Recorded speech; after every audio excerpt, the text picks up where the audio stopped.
so I think the most important part to be free in your work and all that is like, you need to always remember that you don't need to belong, you just need to be you.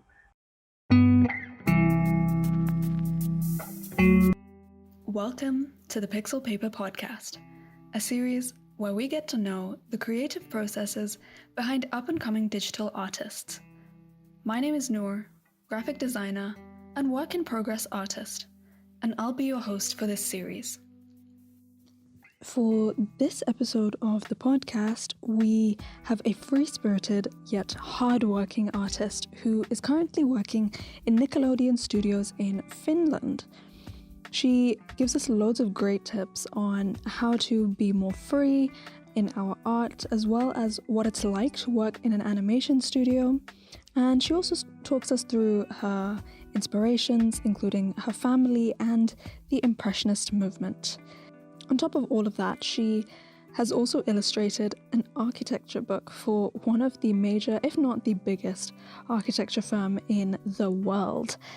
So I hope you will enjoy this super duper interesting podcast episode with illustrator Cat Rao. Hi Cat, how are you? Hello Noor, very good, thank you. And you? Yes, I'm great, thank you so much. So for the sake of our audience, can you please introduce yourself? Yeah, so hi, my name is Catarina, or Cat Rao, and I'm from Portugal. I'm at the moment a concept artist, visual development artist, working mostly for TV and film, but also I'm kind of a graphic designer, interior and exterior designer. So I kind of have just an overall design background, but yeah, mostly working for TV and film. That's really interesting that you have such a varied background. What made you kind of move into animation? Yeah, I think animation was not animation, but cinema was always my first love. I always wanted to work in cinema, but coming from a small country like Portugal, you don't really think that's possible, right? Cinema usually is more for people from the UK or USA and all that. So we kind of don't really believe in that. But that's why I started by studying design. A lot of design stuff like interior and then graphic, etc. And then I realized, oh, cinema, it's possible. And that happened in London. And animation, of course, then because I also love to paint and love digital art. So animation is like that sweet place where every art meets. So it's like every design, every art. So yeah, that's why I chose animation, because it's like the combination of everything, which I really, really love. Yeah, that's true. I guess it's a nice mix of all your backgrounds, like design and art and graphic design. Yeah, definitely. Yeah. So could you tell us a bit more about your particularly digital art journey, where it started and, how you've got to where you are? So, of course, I paint since I'm really young. My mom, she was kind of a painter as well. I have 7 siblings. They are all related to design and art. I'm the youngest, so I grew up looking at them doing stuff, films and paintings and photography. So of course I had no way out. I had to be in that field as well, right? Yeah. So I remember when I was around 15, I think, I was in YouTube and I saw a guy doing this painting that I was like, oh, how is he doing this? Because we used to think Photoshop was only for editing photos and all of that. We didn't really see Photoshop as a tool for creating paintings or anything. So, and then I started searching online always, and I realized, oh, digital art is a thing. So I went I was 15 or 16, as I mentioned, so I went to work on a summer festival to get money to buy a Wacom. And then it was how it started. I just discovered it online, and I got a Wacom and I started painting digitally, mostly having fun, learning a lot. And yeah, that's how I did it. That's really cool. So you've been painting, I guess, since you were 15? Yeah, So digitally, yes, since digitally, I'm yeah. like Yep. 15 or 16, yeah. Yeah, yeah. And traditionally since, well, young age, I think. Do you still do traditional art? I do, yeah. Not for work because like it's so fast paced that we need to hand in always like kind of digital stuff, but for fun, definitely, yeah, I do. And do you think, how do you think your kind of childhood working traditionally helped you later on when you started working digitally? Yeah, helped me a lot because I kind of, so I'm not that much of a Photoshop geek, if this makes sense. So I still paint on Photoshop almost like I would paint traditionally. Of course, Photoshop just makes things easier. So Yeah. it's even better because when I'm on traditional like acrylics or even like with pencils, right? You kind of need to take decisions and you Yeah. feel like you need to think a lot before taking a decision, and on Photoshop you can just go back, Control Z and all that. Yeah. So yeah, the way I paint in Photoshop is almost the same way I paint in traditional. So yeah, so I feel like it definitely helped otherwise, because I didn't learn to paint. Oh, sorry, just a second. Someone is knocking. Oh no. Okay, sorry. No problem. Um, because yeah, I'm not one of those kids who learned to paint directly on Photoshop, so they probably know like thousands of tricks and all of that. No, I just paint like almost like paper. Right. Yeah. Right. That's cool. What you said about Control Z versus having to think a lot in traditional art, would you say that, you know, the freedom that digital art offers is an advantage? Yeah, I think it is an advantage. I think it's also, it can be quite well, it's an advantage and a disadvantage, right? Because like on in one hand you have this thing like you can just like do thousands of studies and go uh, back and forth, like you can do a lot of testing. On the other hand, you don't train your brain to make the right decision straight away, as you need to train it for traditional, right? So maybe, let's say, you can become a bit lazy or a bit lazy, but at the same time you become more experimental because you know you can always go back. So I do definitely see the digital has an advantage because I'm not one of those that is like against digital art and like we should all be traditional. No, I think like if we have a tool, and if that tool makes our job easier, why not to use it, right? So I'm a big fan of that. Yeah. Yeah, definitely. And I mean, I actually forgot to mention, normally when I'm interviewing someone, I'll tell the audience why I wanted to interview them. And the reason I wanted to interview you in particular is because I found you, as I told you before, I found you through Dezeen, which is, for those of you who are listening who don't know what that is, that's mainly a architecture and design magazine. And you actually did a book for Foster's, right, which is a really major Yeah. architectural practice. I mean, we'll get onto Yeah. that a bit later, but what I really liked about your illustrations is how freeing they are and how kind of, you know, just they have a really you style. Like, I don't know how else to explain it. But I just wanted to know, like, could you give myself or other artists listening tips on how to be more free, particularly in digital art? Yeah, how to be free in digital art. Or just learn to express yourself more, I think, because your drawings are so expressive. Yeah, thank you, first of all, right? And I think the most important part is, so as I mentioned to you, I'm the youngest of seven Yeah. siblings, right? Yeah. And they are all older than me and all Right. that. So this is, I was thinking about this, and it's like, it's quite true because when I went to school, I never felt the need to be accepted as much because I knew as soon as I got home everyone, like all my older brothers and sisters would just like take me as I am and accept me. So I remember, and you have like, imagine like when you go to school as a kind of a lonely kid, of course you want to be part of a group. But I never felt that need because I had a huge group at home that would just accept me. So I always felt that because I wasn't a particular social kid or anything.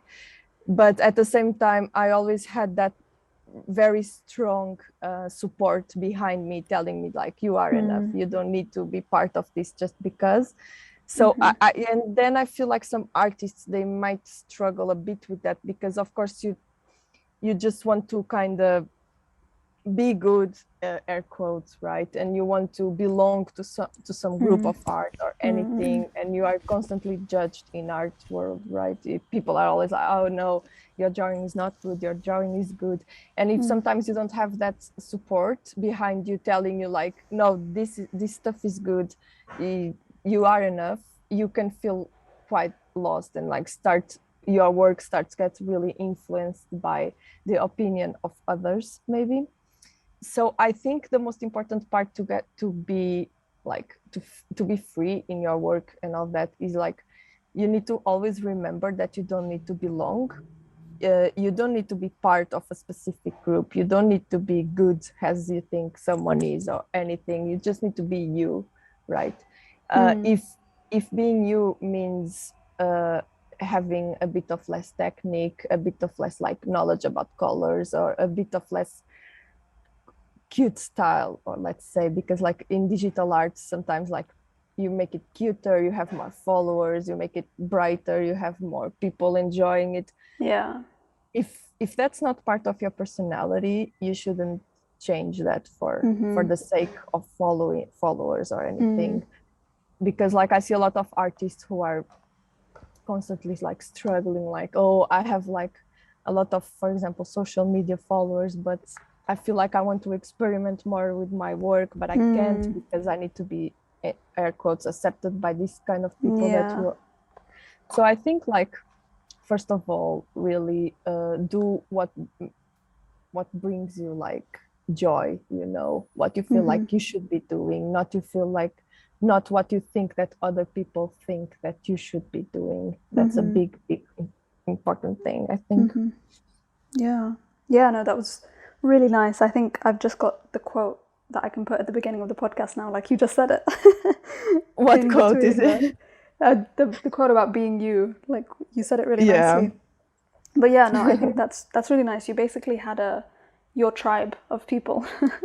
Yeah, I did. Yeah, that was very, very helpful because and especially because they were older, they they knew how to look at my insecurities as a child or anything and kind of work on that. So I never felt really the need to, of course everyone feels the need to like to fit in and all of that, but I was already somewhere. I felt like always a really strong background, so I didn't, at school I never felt like this, like I need to be accepted like so strong or anything. On the followers part, we'll jump to social media really quickly. How big of a role does social media play in your practice? I think social media helped me a lot for multiple reasons.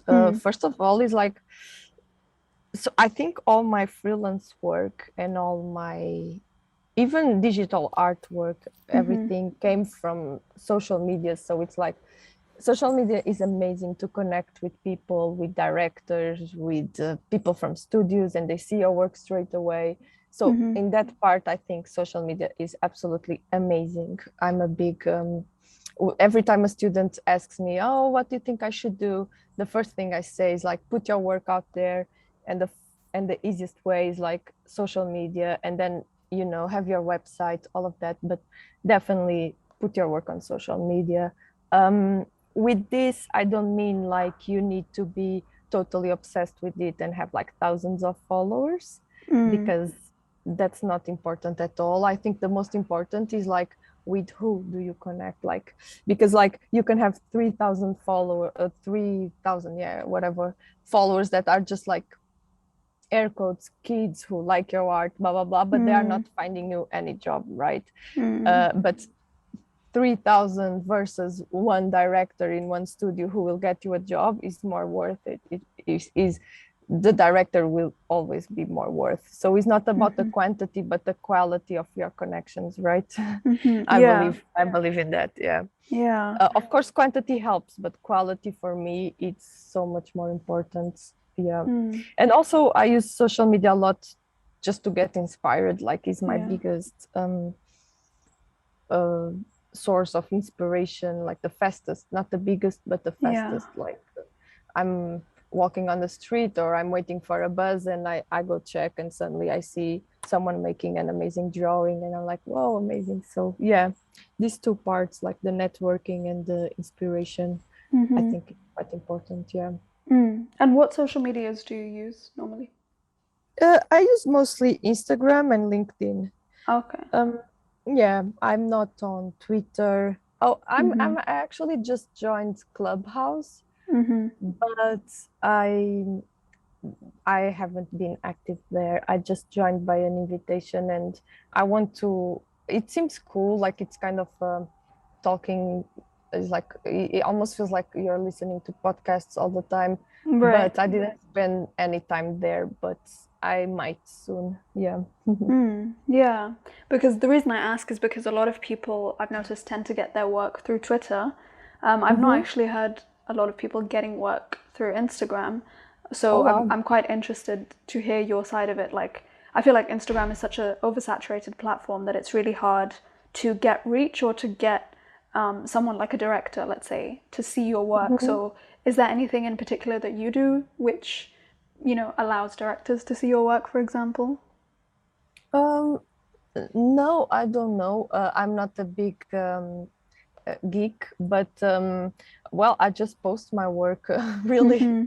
Yeah. Somehow they find, usually, for example, if I see a film on the Yeah. credits, like a name, a film that I really like, that I always search the credits and I find who directed that. And if that person has Instagram, I will just follow that him or her. But I don't do anything particular. But I understand what you mean with oversaturation. Is like I know it can be a bit overwhelming, but lately what I've been trying to do is just like try to unfollow every from my art account. I also have my personal, but for my art account, I try to unfollow everything that it's not art related. So nowadays my feed is just art. I don't have like Insta foods or sushi or salads Yeah. there. I just really have drawings. So I feel like it's great. But yeah, people have been saying amazing things about Twitter. I must try. I remember I've been on Twitter 10 years ago or something, but it was a time when people would just be there writing like, hey, I'm eating cookies. Hey, I'm Yeah. eating that. So I was like, Yeah, oh, wait. same. Same. So I don't know Twitter in this new way, but yeah, I definitely need to spend some time there because like Yeah. I hear amazing things about it. Yeah. I mean, I just jumped on Twitter maybe a few months ago, and the art Okay. scene on there is really, really good, actually. Like, I think Oh, it's a great. lot more, let's say, curated than Mm-hmm. Instagram. It's a lot easier in a way to find people, and the quality on there is just, it's amazing, honestly. So Amazing. I think, and I think also the tip that you mentioned about the director, finding the director and following them, that's really, really useful. I think I'll definitely be using that tip. Mm-hmm. Mm-hmm. Yeah. Yeah. So you studied graphic design, right? Yeah. So I actually read on your website that on your graphic design page, I found it really striking the difference between your digital art and your graphic design. It's Mm-hmm. completely like opposite ends of the spectrum, and I think in a way that's really beautiful because your designs are so minimal compared to your artwork. So do you find it difficult to balance the designer side and your art side? Yeah. So I think when I started studying typography and graphic design and all of that, I learned a really important thing about composition that is like every element should have a space to breathe. And space is really important, and I think it's almost like music, like the silent beats are usually what makes a great song, right? The space in betweens, and that those in betweens are something that I was really aware when I was doing graphic design. And also because I studied design in general from such a young age, since I was like 15. I learned really quickly about the design thinking process and how important it is to just have a meaningful design. And with this, I mean, you don't need extra stuff that it's not needed there. And because like for graphic design, the main purpose, the main goal is to communicate. I always felt like words can do that. And even though I love illustration and images and all of that, for some reason, as a graphic designer, I never felt that need to have an image next to a word. So I'm a big fan of typography and books and editorials, and I love when works are purely typographic, if this makes sense. So it's very contradictory because at the same time I'm an illustrator and digital artist, but when it's about words, because I'm a big fan of words as well, I like just to have a word there. And sometimes words are in graphic design, they kind of become an image as well. They make a texture. So that's why that's why my graphic design is always very typographic, because I see words as images and not that much as just text. That's really interesting. Like, I mean, the way you explain that. So in a way, they're just two types of illustrations, you know? Exactly. Yeah, exactly.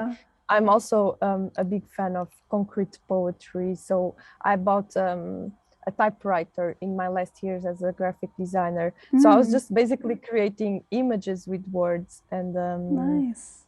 Yeah, they communicate the same way as a drawing or as a painting. So yeah, that's why it's so different, but at the same time it kind of relates. I don't know. Yeah.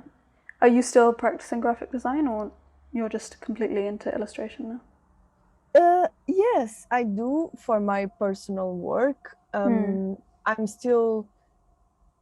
trying to do at the time like a graphic novel, more or less. It's just a very work in progress thing. So I'm definitely working on like typography for that, and pagination in general. But I don't do professionally. I was not hired as a graphic designer, and I don't want to be hired as a graphic designer. So I never really looked for a job in that area. I just really love to do it more for authorial work and not that much for commercial work. That's interesting, because you have it on your website, so it's kind of like you'd assume that, you know, you'd take that kind of work, but it's interesting. Yeah, because like I would take it, but you know, the graphic design industry tends to be sometimes a lot for advertising, a lot like for commercial, and that's the only part of graphic design that I don't particularly enjoy that much working for it. You know, I do love like more like the experimental side of graphic design and not the commercial side. So that's why I kind of never really looked for jobs in that area. That's interesting, because I was about to just ask you a question, but in a way you kind of answered it. And that question was, you know, everyone's always saying you should be a specialist, but you kind of have these two fields that you're almost, let's say, specialized in. But I suppose you've kind of prioritized illustration over graphic design. Yeah, definitely. I don't think you need to be a specialist in anything. I think you just, even if this sounds silly or naive or whatever, I think you just need to have fun. So on the day that I stop having fun with animation, like if I'm working for 7 years in the film and I feel miserable and terrible and I hate it, I think I will consider just like learn something else and work on that. I don't feel like you need to just like be focused on only one thing in particular. That's why I also like studied different fields and all of that, because I think we are all here just like to experiment and to have fun. So yeah.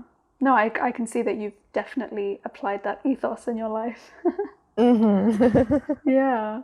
So let's go back to your illustration work, because I'm really curious to know about, you know, your process and everything. So you mentioned that you work in Nickelodeon, right? Yeah. Yeah. So for a Nickelodeon TV show, yeah. Okay. So could you explain to us a bit about how you got that job, and you know what kind of work you submitted to get that kind of job? So I'm working at in Finland in Gigglebug studio for a Nickelodeon TV show. But how I got the job, well, I don't know well, I know exactly it. So it how am I going to explain this? I think like the most important part to get a job in like one of these air quotes main studios or anything, it's just like it doesn't happen in 1 week. It's like years of like working and sharing your work and connecting with people and all of that. I think what was the question again? Sorry. My process to like How did you get that job, basically?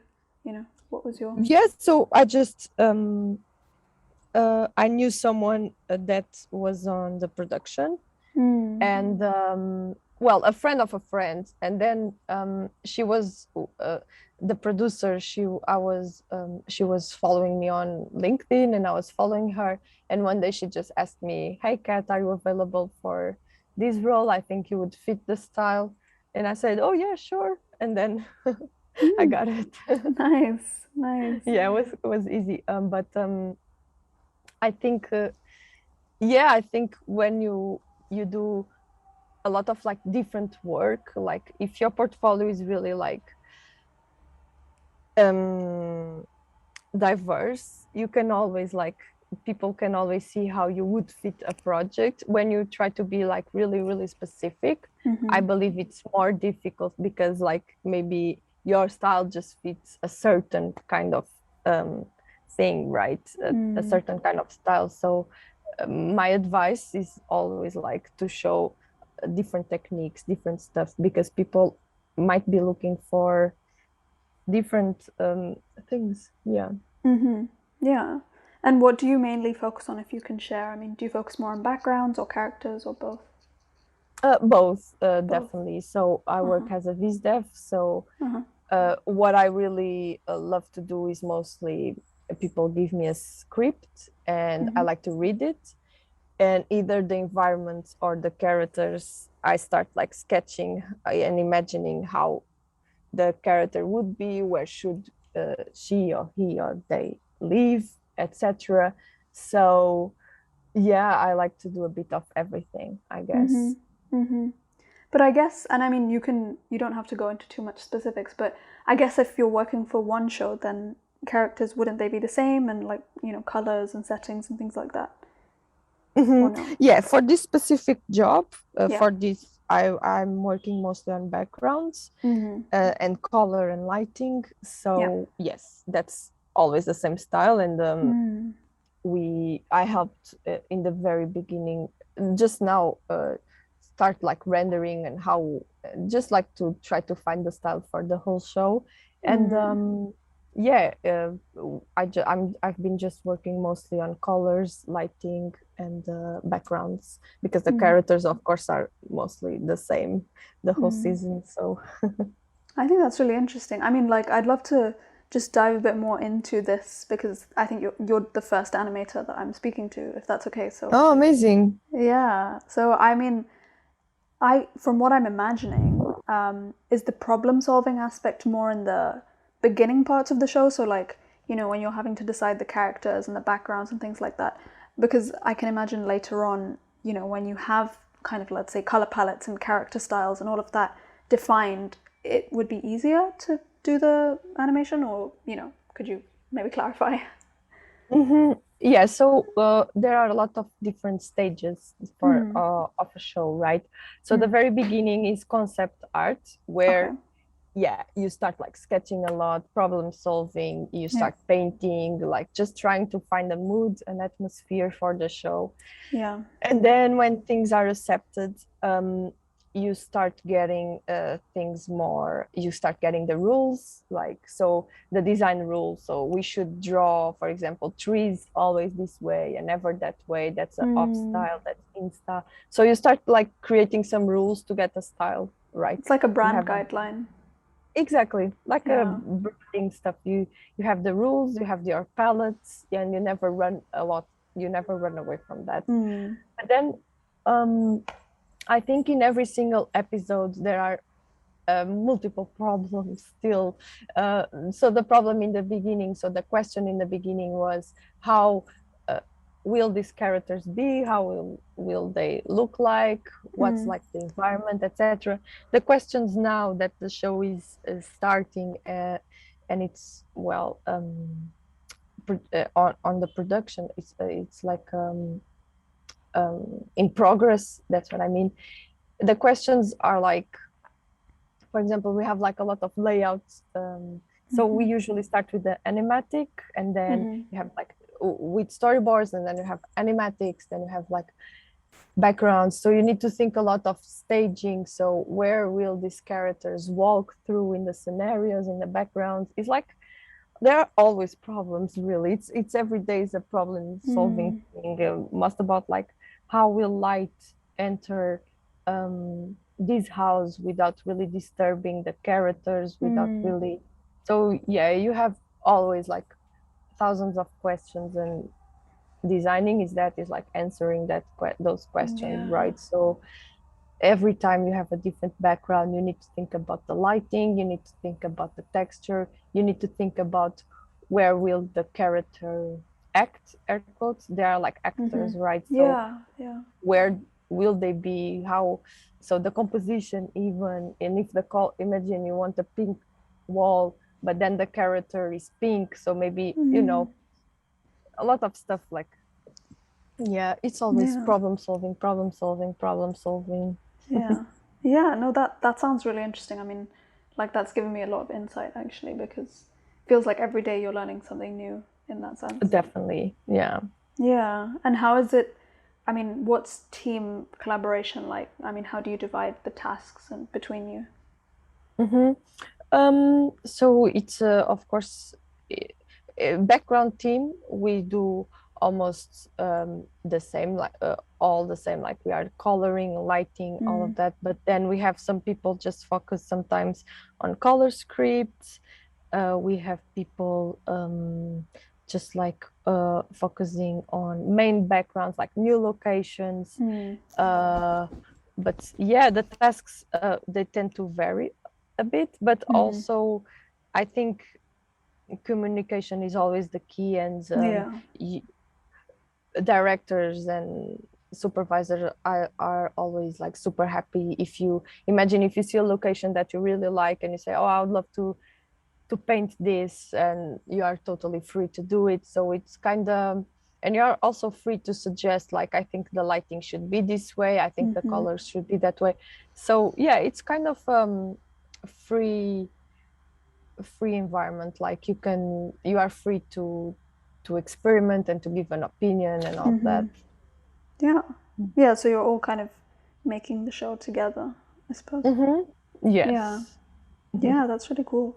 And just, if you don't mind me asking, is it a show that's already being released, or it's still no. Okay, it's been announced, but will be airing in 2000, so next year. We are in 21, right? And yeah, so in 22. What's the name, if it's been released? It's Best and Bester. Okay, I'll check it out. It sounds exciting. It's fun. It's based on the design is like 90s Miami Beach style. It's very fun, very enjoyable to watch. It's I think it's gonna be really, really cool for kids and for adults as well. It's like a fun TV show, Nickelodeon style. You have a lot of jokes. You have like rebels. It's very nice. Yeah, I've just Googled it now. It's very Nickelodeon, like the Yeah. aesthetic. Yeah, it's nice. Mm-hmm. I mean, let's go back to talking about your work now. I think the moment I landed on your website, your use of color really hit me. You know, you're very, very strong and confident in your color choices. So, what determines your color choices, and how do you, is it something that's intuitive to you, or how does it work?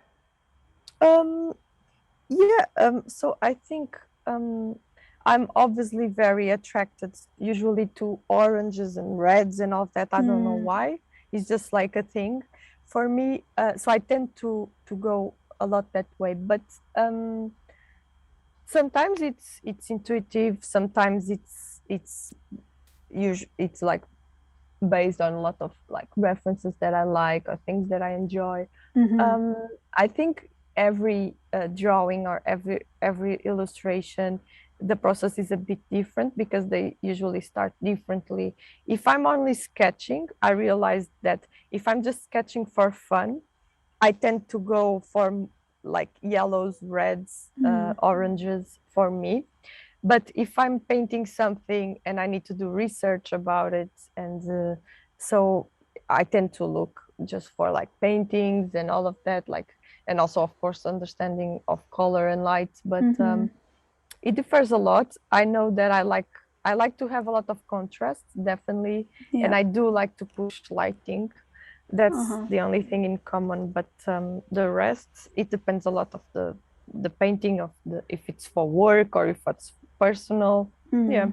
And how do you, like, for example, I've just realized that for me, the way I can add contrast is by, first of all, making the painting black and white. So, is there any kind of, let's say, foolproof way that you ensure that there's enough contrast in your work? Oh yeah, the black and white is a very, very good trick. Yes. Yeah. So you definitely checking the values all the time.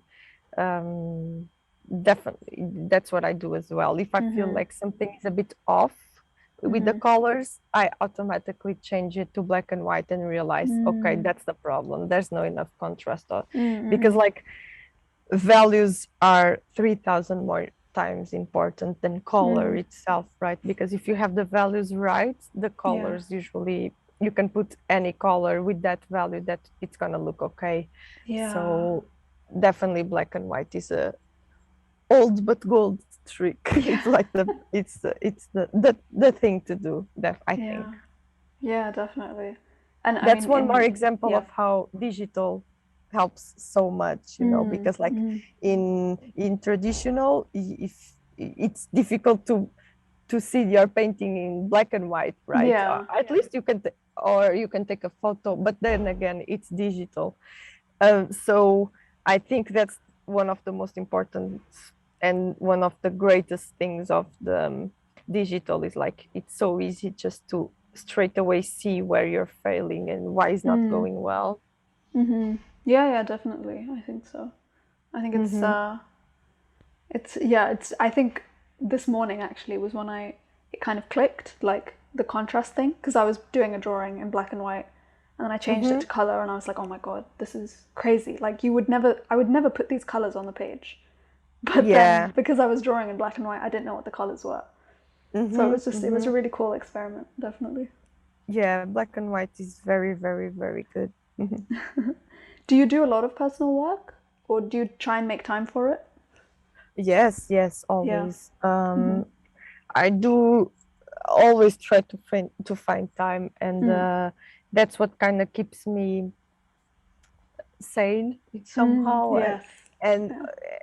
that's what makes me like still enjoy a lot, because like work is always work, even though I love Yes. work. Yeah. um you always need uh, to follow someone, so well, in personal work it's just you f- saying your own stuff, right? When you're working in a team and all of that, you kind of it's a teamwork. It's and you always have directors, and it's a Yeah. business. That's what I Yes, mean. yes, yes. And when it's a business, it's a business, and when it's personal, it's personal. So I definitely have like a lot of, I always try to keep my personal stuff as well, so I never forget why I started drawing at the first place, at the first start, you know. Yeah, exactly.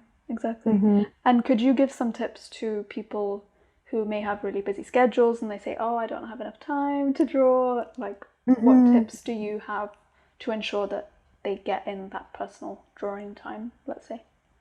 Yeah, so I do understand that, because at the moment the past weeks, as you probably know, I've been like so busy that of course I didn't have time as well to draw anything almost. But I think when you're too busy, so the most important thing is you should never like let yourself be overworked for more than, let's say, a month, right? If you've been overworking for more than 6 months, it's because something is terribly wrong. And I've done that before, and it's not good. It's usually people tend to romanticize, if this is a word, the idea of overwork, but it's not a thing to be, it's not a romantic thing, it's not a nice thing to do. Like, so if you don't have time, you should consider, first of all, why you don't have time, and change that, right? If you don't have time because you're like on Netflix and playing games and all of that, that's a different story, right? Because sometimes I realize I spend the whole Saturday on Netflix, and then it's nighttime and I'm like, oh, I didn't have any time to draw. So that's just that's just procrastinating, right? Yeah. So, but when you have like a work for, let's say, 9 to 6, or even if you stay a bit later, what I recommend is like, you know, just when you're in bed. That's why the iPad is really good, because you can just paint when you're like in bed, or when you're on the sofa waiting for dinner, and you know, you have your food in the oven and you're just sketching and all of that. So just find the tools, little sketchbooks, little an iPad, without the pressure of like doing a good drawing or anything. You don't need to do it. You just need to have fun. So yeah. Yeah, no, I really agree with that statement. Like, for example, I take the metro to work, and that takes me an hour one way, so it's 2 hours in total, basically. So Yeah. I have a stylus on my phone, so I actually paint whilst I'm on the metro, which is really Exactly. useful. Commutes are amazing for that. Yeah. That's the only thing good about a big commute, is like, at least you have time to read or to paint or anything. So that's nice. Yeah, exactly. I wanted to actually ask about your website as well. Normally people say that, you know, you should really curate your website and you should only put your best work, but it feels like you have a whole ton of variety on your website. I mean, do you put everything on there, or is it curated work? I think so. I think I kind of use my website as a, let's say, a personal kind of gallery. So every time I like a work, I don't really think like, I never thought that much about, you know, portfolios, or what I should do or what I shouldn't and all of that. And I know sometimes I lose with that, because I had a lot of job opportunities where people actually called me and said like, hey Kat, wow, I love your work, but what do you actually do? Which is really funny, but because I do understand that it can be a bit confusing, because I don't have anything like very specific, like this is a character, this is a background, this is this. I just like paint and put stuff there. Which I'm not sure if I recommend it for, but it's been working for me. It's been working. Of course, I have password protected part where I have my professional work, and maybe there it's a bit more organized, let's say. But for my personal stuff, like the main page and the other pages, I think that's just me having fun, and I just posting there, and I don't know, just sharing. I never really built, I think that I only built a proper portfolio in the beginning when I graduated. And after that, my website and my Instagram have been my, like, it's a daily portfolio. So it's like every day or every week or every month, I just put a painting there, and maybe I might delete one from the past, or, you know, it's a work in progress forever portfolio, I think. Yeah, I think that's really nice. And do you ever print your portfolio, or is it always just digital, like online? I printed my graphic design portfolio. I had for a while, like when I graduated, I had it, even though I never sent it to any graphic design companies, because when I graduated from graphic design, I said, like, okay, I'm gonna take 6 months to find a job in animation, so in what I really love. And if nothing happens, I will start looking for a graphic design gig. But then I was lucky to find it, so I never really used my graphic design portfolio. But no, for the digital arts, it's been digitally always. I have prints and stuff, but never has a portfolio, always has a gift to people, a present or whatever. Yeah. And I mean, you have so much work. I think one thing that I'm really curious about is how do you kind of let's say, face the fear of the blank canvas in a way? You know, because I feel like a lot of people have that fear. Yeah, don't face it. I hate it. It's so scary. I know. Every time is like, it's really a pain, and it's the most difficult part is to open Photoshop, or even traditionally to have a canvas and just like staring at it, and it's so scary and it's horrible. What I usually tend to do, and this kind of helps me, is I use like I have like, so what I start doing it is, imagine that I'm working on a series of illustrations or anything. So I have my old work, some of my work there. And of course, I also always have references, like from photos I like or paintings I like.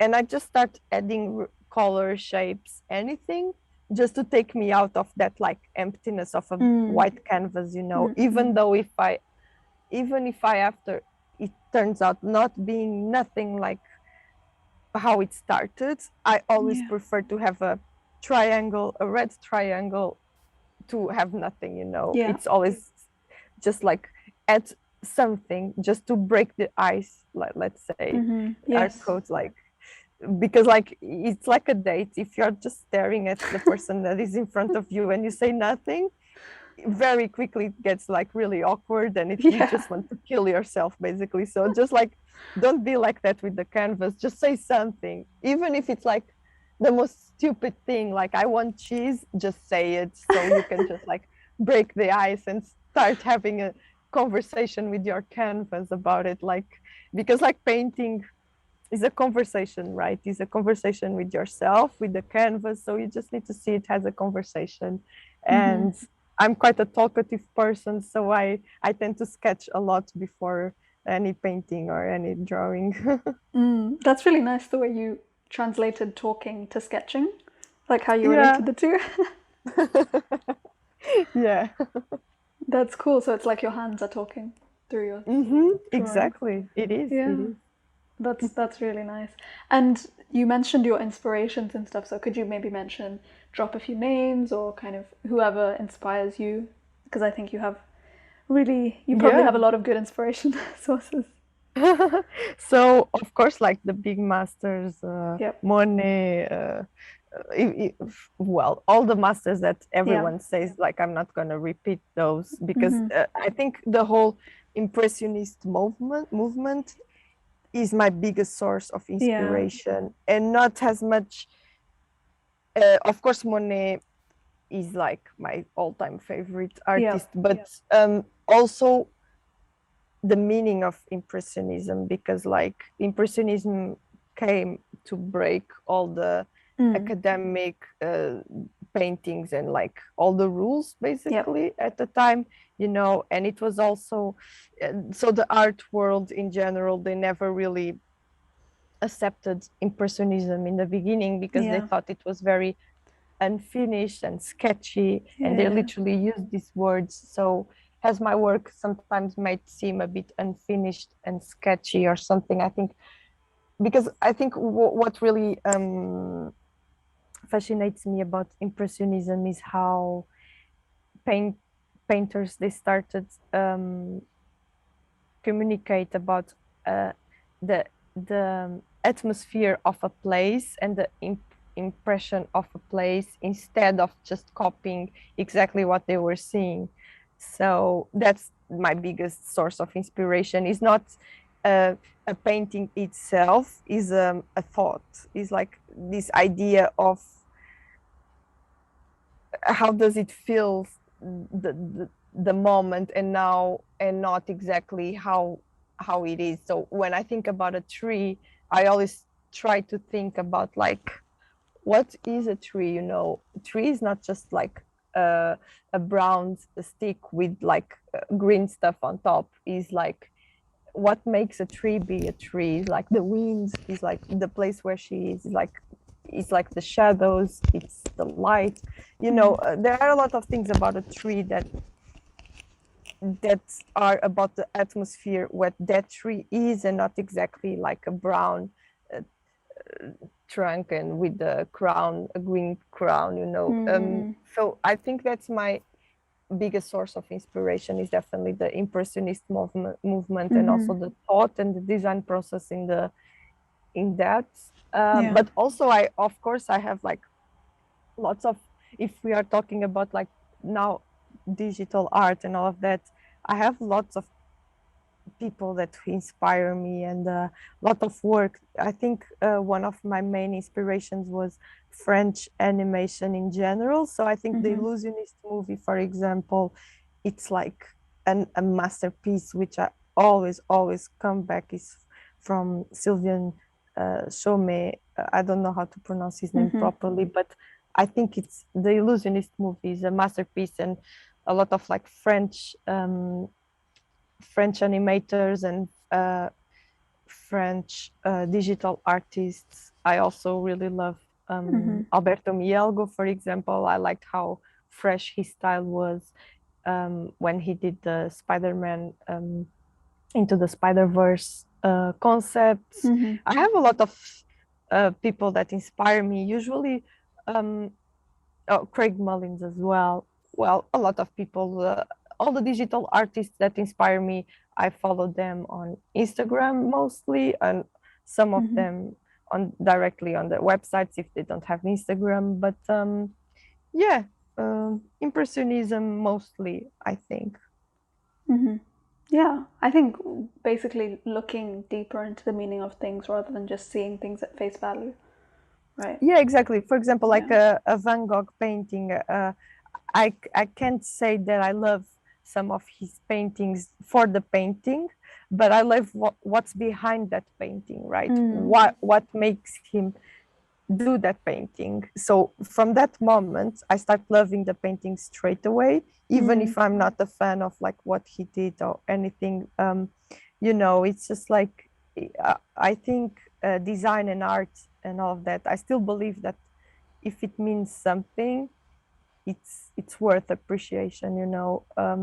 So that's definitely something that I always look for. I don't it's difficult for me to enjoy a drawing just because it's pretty, let's say.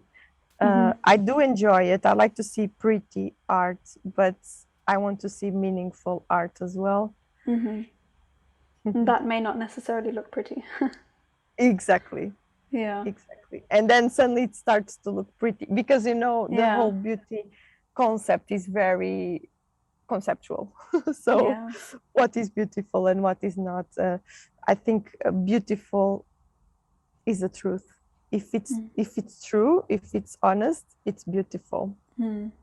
It's like how personality makes someone better looking. If they have a good personality. Yeah. Exactly. Just like that. I think it works the same way with paintings. Yeah, that's really nice. We just personified paintings. Exactly. Yeah, no, that's really cool. And I think before we wrap up, I just wanted to touch briefly on the Foster's project, going back to the reason why I wanted to interview you. I just, because I graduated from architecture actually.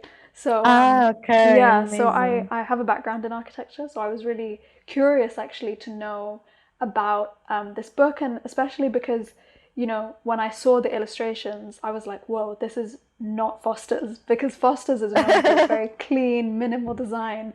And then there's this Yeah, drawing of like super messy, super kind of colorful and playful. yeah. So could you talk us through the project and kind of how you got it and how you went about, you know, actually executing the project?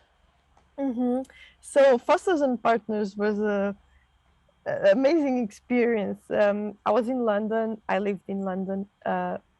We, so this happened just before the Corona pandemic and all of that. I remember. So I spent 2 years freelancing mostly, Okay. but then I had to stay in London for a while, and Okay. then I decided, like, okay, maybe I'm just gonna find a full-time job, anything. And I remember Paul, he works for Foster's. He called me one day saying like, "Hey, Kat, would you be interested in having an interview with Narinder Sagu and all of that?" Oh, I don't know wow. if you, yeah, Yeah.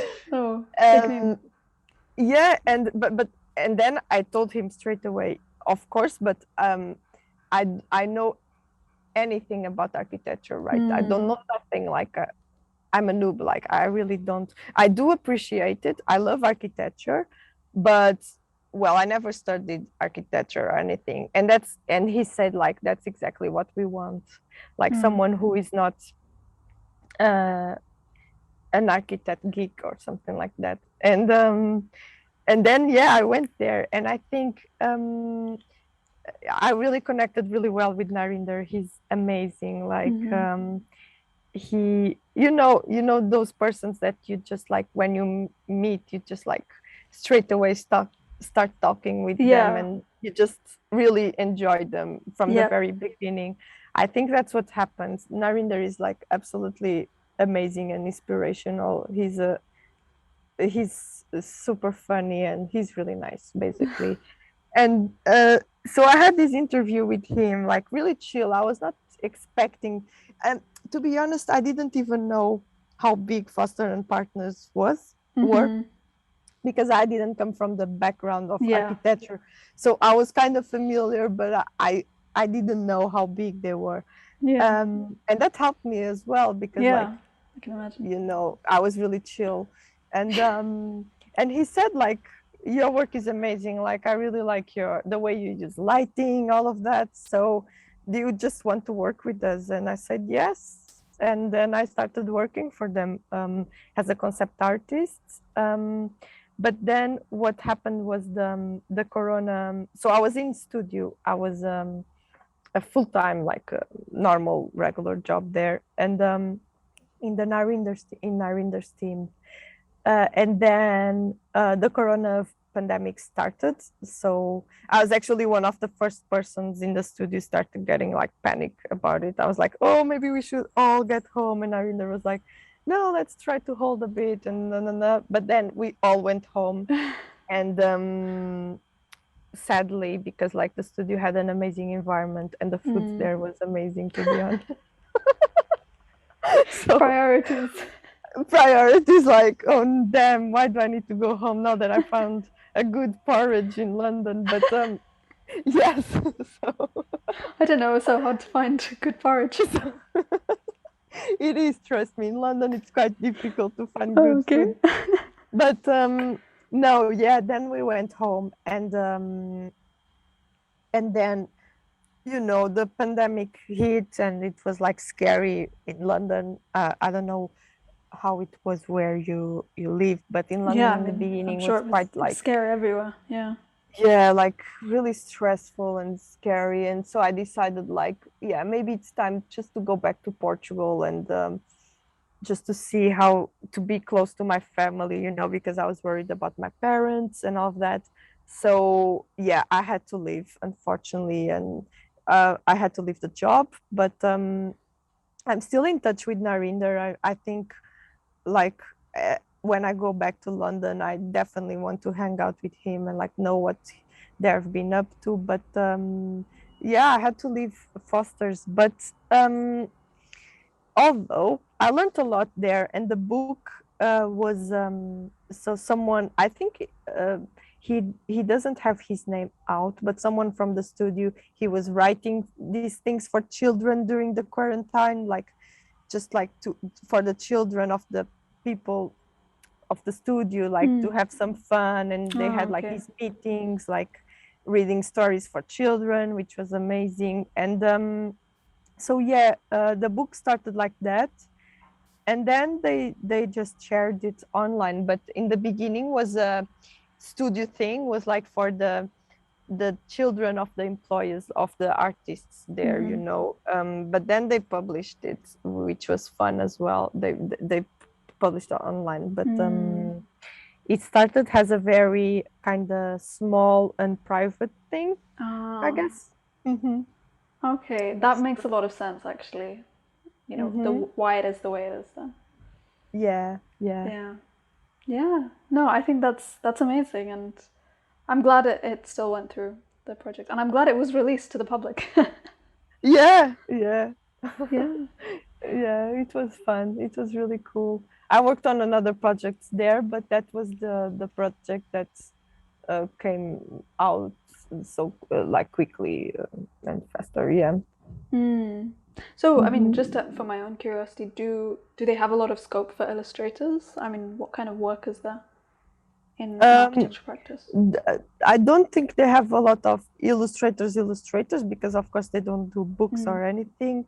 Although they have a concept art team, and Narinder is the senior concept art, not senior, is like the well, he's a senior partner, right. And he's so he's the how is it, the manager of the concept art team. I don't the director, yeah, let's say director. Yeah, so they have so I joined that team, the concept art team. So we were doing like paintings of landscapes and like imagining how, so we have a building, how is the environment around, all of that. So lighting, paintings, very fun, a fun job, a different is obviously not in my area or anything, but as I mentioned, like I love to experiment. So when I heard about architecture, I said like, well, yeah, why not? Like I don't like to like close myself.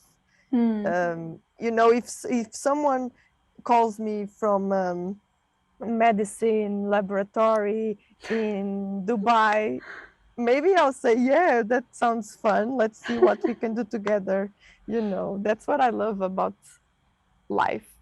Generally, like you can just like go for so many different things and learn so many different things with people. Like it's so nice to meet like people from different fields who kind of collide with you, and yeah, I really enjoy that. Yeah, and I think that's a good way to end the podcast. Okay. Do you have any final comments that you'd like to make? No, thank you for having me. I hope I somehow, I don't know, helped with something or said anything like that it can be useful. It's been a pleasure. So yeah, thank you. Thank you, Noor. I hope you enjoyed this episode with Cat. I most certainly did. I learned a whole lot of new stuff, and it was really nice to be able to get a professional perspective from a guest on this podcast. I learned it's completely okay to have different styles, and I also learned that design is all the same, whether it's architecture or art or animation. The process is pretty much the same with lots of different stages, and you have problems all of the time. You'll have to collaborate, but even though there may be problems and there may be struggles, overall, just have fun and don't feel pressured. That is what I got from Kat's interview. With that, I will end this episode and see you next week for another interesting episode on the Pixel Paper podcast. Bye!